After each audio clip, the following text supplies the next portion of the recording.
بسم اللہ الرحمن الرحیم۔ آج میں اپنے بھائیوں کو یہ بات بتانا چاہ رہا ہوں کہ میں نے 2020 میں 55 سال کی عمر میں آخر یہ یوٹیوب چینل کیوں بنایا اور اس سے پہلے کیوں نہیں بنایا، اور اب اس کو جو استعمال کیا جا رہا ہے وہ کن مقاصد کے تحت استعمال کیا جا رہا ہے۔ دیکھیے، ایک چیز جو میں اکثر خواہش کیا کرتا تھا وہ یہ رہتی تھی اور دعا بھی ہوتی تھی کہ یا اللہ کوئی ایسا کام کرا لیں جو میرے لیے بہت بڑا صدقہ جاریہ بن جائے، لیکن دھیان جاتا تھا کہ آخر کون سا وہ کام ہو سکتا ہے جو اتنا بڑا ہو اور وہ میرے لیے صدقہ جاریہ بن جائے۔ اس وقت میرے وہم و گمان میں بھی نہیں تھا کہ یہ یوٹیوب چینل میں کھولوں گا۔ دوسری بات، ایک دوسری حدیث میرے ذہن میں آتی رہتی تھی جو نبی علیہ السلام کی بہت ہی زبردست علمی اور گہرائی والی بات ہے۔ ایک صاحب کو آپ صلی اللہ علیہ وآلہ وسلم نے روشندان بناتے دیکھا، پوچھا یہ کیوں بنا رہے ہو؟ تو اس نے کہا کہ تاکہ یہاں ٹھنڈی ہوا، تازہ ہوا آئے اور روشنی بھی آئے۔ تو نبی علیہ السلام نے فرمایا کہ اگر تم اس نیت سے بناتے کہ اذان کی آواز آئے گی تو روشنی اور ہوا تو آنی ہی آنی تھی۔ تو یہ ہوتا ہے نیت کا معاملہ۔ میری نیت یہی ہے کہ اللہ کی یہ بات پوری دنیا میں پہنچے، اور میں جس بات کو اٹھا رہا ہوں اپنے بھائیوں، اپنی قوم اور پوری دنیا تک لانے کی کوشش کر رہا ہوں، وہ یہ ہے کہ تمہاری اصلی بیماری، تمہاری اصلی جو خطا ہے وہ یہ ہے کہ اللہ کو بالکل بھول گئے ہو۔ بالکل تم اپنی زندگی کے مقصد کو ہی بھول گئے ہو کہ تمہیں پیدا کرنے والے نے کیوں پیدا کیا ہے، وہ کون ہے، وہ تم سے کیا چاہتا ہے، اور مرنے کے بعد تمہارے ساتھ کیا ہونے والا ہے۔ تو بتائیے، اگر پوری دنیا کی کوئی حکومت کرے، دولت اس کے پاس آ جائے یا خوشحالی اس کے پاس آ جائے، یا پوری دنیا کی سے زیادہ اپنے ملک کو وہ فلاحی ریاست بنا دے، لیکن مرنے کے ساتھ وہ آگ میں چلا جائے اور پھر ہمیشہ آگ میں رہے، تو بتاؤ کیا اس نے خیر خواہی کی اپنے ساتھ اور اپنے یعنی قوم کے ساتھ کیا سلوک کیا۔ پھر ایک اور حدیث ہے نبی صلی اللہ علیہ وآلہ وسلم کی کہ اذا مات الانسان ان قتل عملہ الا ثلاثہ، کہ نبی علیہ السلام نے فرمایا کہ جب انسان کی موت آتی ہے تو اس کا نامہ اعمال بند کر دیا جاتا ہے، ختم ہو جاتا ہے، سوائے 3 چیزوں کے وہ اس کے نامہ اعمال میں ڈالی جاتی رہتی ہیں۔ پہلی چیز صدقۃ جاریہ، جاری رہنے والا صدقہ، ایسا صدقہ جس سے لوگ فائدہ اٹھاتے رہیں اس کی مرنے کے بعد بھی۔ کوئی سڑک بنا دی، کوئی ہوٹل کھول دیا کسی کے لیے رفع عام کے لیے، کوئی مسجد بنا دی، اور کوئی درخت لگا دیا جس سے لوگ فائدہ اٹھاتے رہیں، اس کا ثواب اس کے کھاتے میں جاتا رہے گا۔ دوسری بات کہ نفع دینے والا علم، ایسی علمی باتیں، ایسی علمی چیزیں چھوڑ گئے ہیں، کوئی کتاب لکھی ہے، کوئی شاگرد چھوڑ گئے ہیں، کوئی تقاریر چھوڑ گئے ہیں، کوئی علمی فائدے چھوڑ گئے ہیں جو آپ کے مرنے کے بعد بھی اس سے لوگ فائدہ اٹھا رہے ہیں، تو اس کا ثواب بھی آپ ہی کے کھاتے میں ڈالا جاتا رہے گا۔ اور تیسری بات، نیک اولاد جو آپ کے لیے دعائیں کرے، نیک اولاد جو آپ کے لیے دعائیں کرے، تو یہ بھی اللہ تعالیٰ میری اولادوں کو، میری نسلوں کو اس چیز کی توفیق عطا فرمائے کہ وہ میرے لیے دعائیں کرتے رہیں۔ تو یہ بھی ایک مقصد ہے اس یوٹیوب چینل کھولنے کا، کہ کیونکہ اس کے اندر علمی چیزیں ایسی ریکارڈ ہو جاتی ہیں کہ اس کے بعد قیامت تک انشاءاللہ یہ سلسلہ جاری رہے گا۔ اور ابھی تقریباً 150 کے قریب میرے یوٹیوب یہ ویڈیوز اپلوڈ ہو چکے ہیں قریب، اور ہر اینگل سے میں انشاءاللہ بات کرنے کی کوشش کر رہا ہوں، اور خاص کر وہ چیزیں جو ہماری قوم کے اندر، خاص کر مسلمانوں کے اندر عقیدے کی خرابی پائی جاتی ہے، ایمان خراب ہے وہاں، ان چیزوں کو میں ہائی لائٹ کرنے کی کوشش کر رہا ہوں، اور قرآن اور صحیح حدیث سے دلائل انشاءاللہ دینے کی کوشش کرتا ہوں۔ اور جن لوگوں نے عقائد کو بگاڑا ہے اور یہاں آج امت مسلمہ کو پہنچایا ہے وہ اصل مجرم ہیں، ان کی بھی میں نشاندہی کرتا ہوں، انگلی رکھ کے اور کبھی کبھی نام لے کے بھی، جہاں وہ ان کا نام آتا ہے، ان کا وہ عقیدے کی خرابی آتی ہے تو میں ان کا نام لیتا ہوں، اور تاکہ لوگ ایسے لوگوں سے بچیں اور انسانیت جو ہے وہ اپنے انجام کی خیر منائے۔ پھر ایک سوال یہ ہو رہا ہے کہ آپ نے آخر یہ اس عمر میں آ کے اس سے پہلے کیوں نہیں کیا ہے؟ تو دیکھیے، پہلے میں یہ سمجھتا تھا شروع میں کہ یہ جو تصویر کی حرمت آئی ہے حدیث کے اندر بہت زیادہ، کہ جو مصور ہے، تصویریں بناتا ہے، ان کے اوپر قیامت کے دن بہت بڑا عذاب ہوگا اور ان کو کہا جائے گا روح ڈالو اس کے اندر، جب تک روح نہیں ڈال سکیں گے عذاب مسلسل ہوتا رہے گا۔ تو ظاہری بات ہے اس لحاظ سے ہم تصویروں کے قائل نہیں تھے، کوئی تصویر بنانا، اس میں اپلوڈ کرنا یا اس طرح کی چیزیں۔ لیکن جب ایک مشہور عالم دین اور موحد عالم دین اور زبردست قسم کی جو توحید کی دعوت دینے والے عالم دین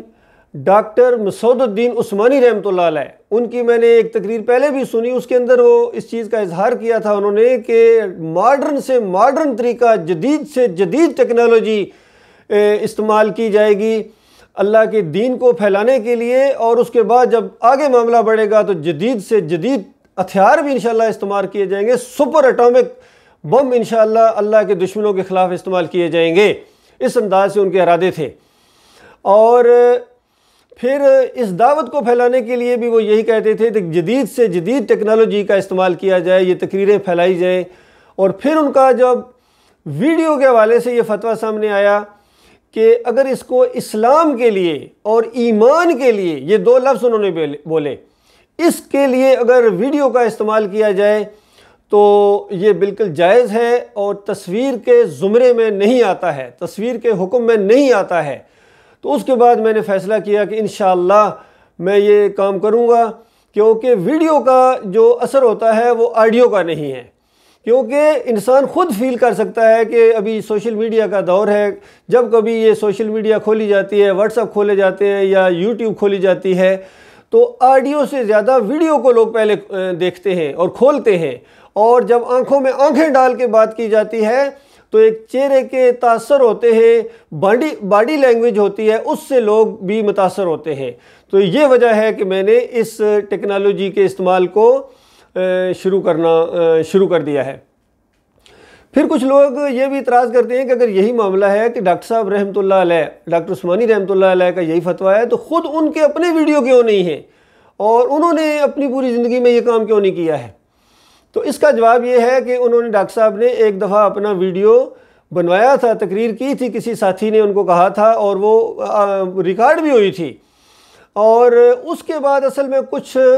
ناخلف اور نااہل قسم کے مشیروں نے اس وقت یہ شور کرنا شروع کر دیا، یہ تصویر کے زمرے میں آتا ہے۔ ڈاکٹر صاحب بحث کرتے رہے، نہیں آتا ہے، نہیں آتا ہے، اور یہ کہتے رہے نہیں آتا ہے، آتا ہے۔ تو ڈاکٹر صاحب نے غصے کے اندر آگے کہا کہ اٹھاؤ، لے جاؤ اس کو پھر میرے سامنے سے، یہ میں اس بات کے لیے میں جھگڑے نہیں کرتا ہوں، یعنی یہ تمہارا کام تھا یہ کام کرنا، بجائے اس کی کہ خود تھوڑا ہی بندہ کہتا ہے میرے بناؤ ویڈیو، میرے بناؤ۔ ڈاکٹر صاحب تو ایک دائی تھے، انہوں نے دعوت اٹھائی ہے، ان کی خواہش موجود تھی۔ تو میں چونکہ ڈاکٹر صاحب رحمۃ اللہ علیہ کا اصلی ساتھی ہوں، ان کا حالانکہ ان کے وفات سے 1.5-2 مہینے بعد یہ دعوت میرے تک پہنچی تھی، لیکن پھر بھی میں اپنے آپ کو ان کا شاگرد محسوس کرتا ہوں، کیونکہ ان کی بہت بڑی تعداد میں تقاریر میں سنتا ہوں، تقریباً ہر روز کوئی نہ کوئی ڈاکٹر صاحب کی تقریر میں سنتا ہوں، جو بھی ان کی ویڈیوز ہیں یا آڈیوز،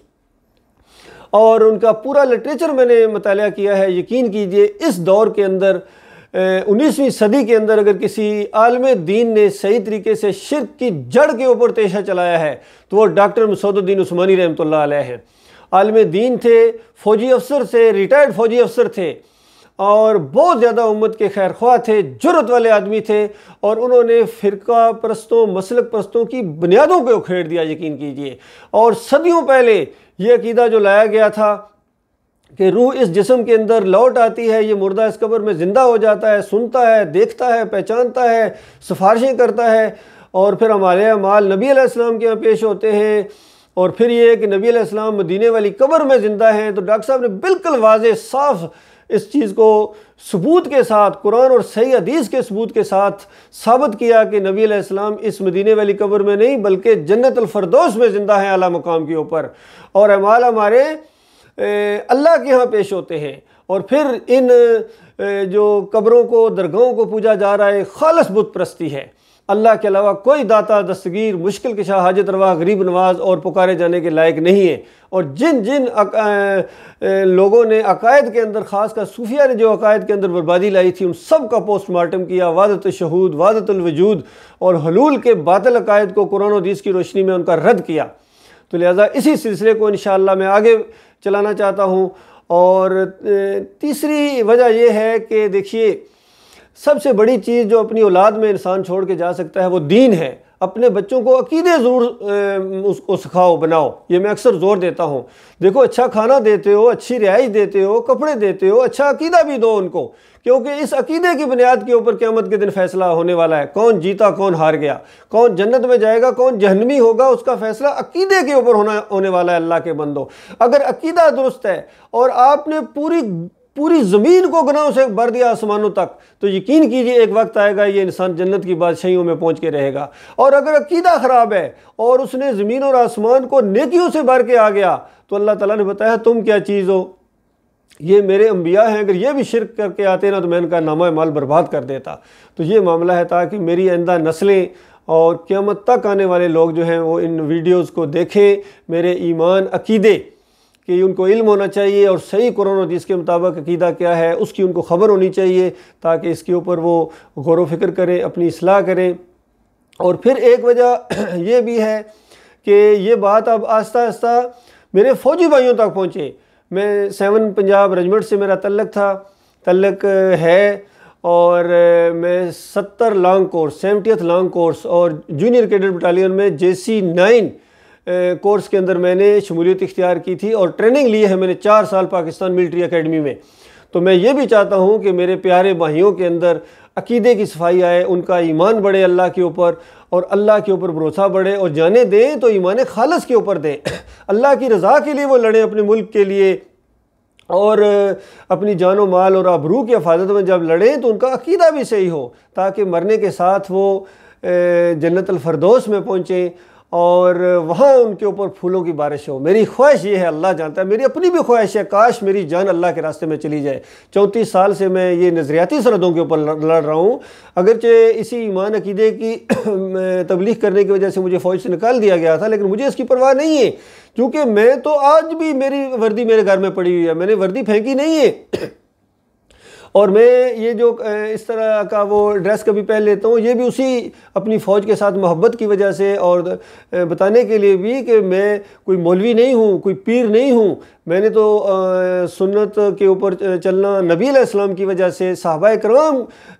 کے طرز عمل کو جب اب میں نے اپنایا ہے تو خالص اللہ کی رضا کے لیے، اور اس سلسلے میں کسی کی دھوس کو اور کسی کی رکاوٹ کو میں نے برداشت نہیں کیا ہے۔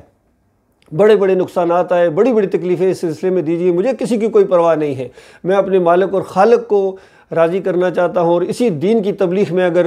موت آ جائے تو بخاری کی روایت کے مطابق یہ بھی انہی لوگوں میں شامل ہوں گے جو اللہ کے راستے میں لڑتے ہوئے مارے جائیں، ان کو اسی وقت جنت الفردوس میں پہنچا دیا جاتا ہے۔ لہٰذا اپنے فوجی بھائیوں سے گزارش ہے کہ ایمان عقیدہ بالکل درست رکھیں، میرے ویڈیو سنا کریں، بھائیوں کو سنائیں، ایک دوسرے کو، جوانوں کو سنائیں، ان کی تربیت کے لیے اور ان کی موٹیویشن کے لیے۔ اور اب بھی اگر مجھے موقع دیں کہیں بھی موٹیویشن ٹاک کے لیے، چاہے پاکستان ملٹری اکیڈمی میں، چاہے انفینٹری اسکول کوئٹہ میں، یا کہیں بھی سینئر آفیسرز کو اسٹاف کالج میں، ہر جگہ میں ان کی موٹیویشن ٹاک دینے کے لیے تیار ہوں، تاکہ ہمارا ایمان بالکل درست ہو، جوش اور جذبہ ہو، اور اس جوش اور جذبے کے ساتھ ہم اللہ کے راستے میں جنگیں لڑیں اور اصلی شہید ہم قرار پائیں۔ لیکن یاد رکھیے میری یہ آخری بات کہ اگر ایمان عقیدے کے اندر خرابی ہے، اگر اللہ کے علاوہ کسی اور کو مدد کے لیے پکارتے ہیں، واسطے وسیلے رکوع اور سجدے کرتے ہیں، تعویذ گنڈا کرتے ہیں، مشرکانہ نظام کے اندر جکڑے ہوئے، تو یاد رکھیے سردیں تو کیا، اگر بیت اللہ کی حفاظت میں بھی آپ کی موت آ گئی اور پوری دنیا کے پھول آپ کے اوپر نچھاور کر دیے، پوری دنیا کے مفتیوں نے آپ کو شہید قرار دیا، لیکن اللہ کی ہاں آپ کی کوئی وقت نہیں ہوگی، یاد رکھیے، برباد کر دیں گے اور پیچھے والوں کو پتہ بھی نہیں چلے گا اور انسان جہنم کی آگ کے اندر چلا جائے گا۔ اللہ تعالیٰ اس خوفناک انجام سے ہم سب کو بچائے، ہماری سرحدوں کی، ہمارے ملک کی سرحدوں کی اللہ تعالیٰ حفاظت فرمائے۔ جو صحیح معنوں میں علماء دین ہے، جو ان کا ایمان عقیدہ ٹھیک ہے، فرقہ پرست نہیں ہے، مسلک پرست نہیں ہے، اللہ تعالیٰ ان کی حفاظت فرمائے اور اس مسلک پرستی اور اس فرقہ پرستی کے جال سے اللہ تعالیٰ نکلنے کی توفیق عطا فرمائے۔ ہم صرف اور صرف اپنے آپ کو مسلم اور مسلمان کہلوائیں اور کسی قسم کا ہماری اور پہچان نہیں ہونی چاہیے، اور پھر مل کے، سارے مل کے ایک پلیٹ فارم کے اوپر جمع ہو جائیں اور اللہ کے دین کو اپنے اوپر پہلے نافذ کریں، پھر اپنے ملک میں، پھر پوری دنیا میں، پوری دنیا کو انشاءاللہ ہم پاکستان بنائیں گے۔ ہمارے ارادے یہی ہیں، ہم وہ کام کر پائیں نہ کر پائیں لیکن ہو کے رہے گا، ہماری اگلی نسلیں انشاءاللہ ضرور یہ کریں گی۔ ایک وقت آئے گا اس پوری زمین کے اوپر صرف اسلام کا دور دورہ ہوگا اور باقی تمام ادیان کو ان زمین کے اوپر سے ختم کر دیا جائے گا۔ یہ اللہ کا منصوبہ ہے، چاہے کسی کی سمجھ میں آئے یا نہ آئے، اللہ نے اپنے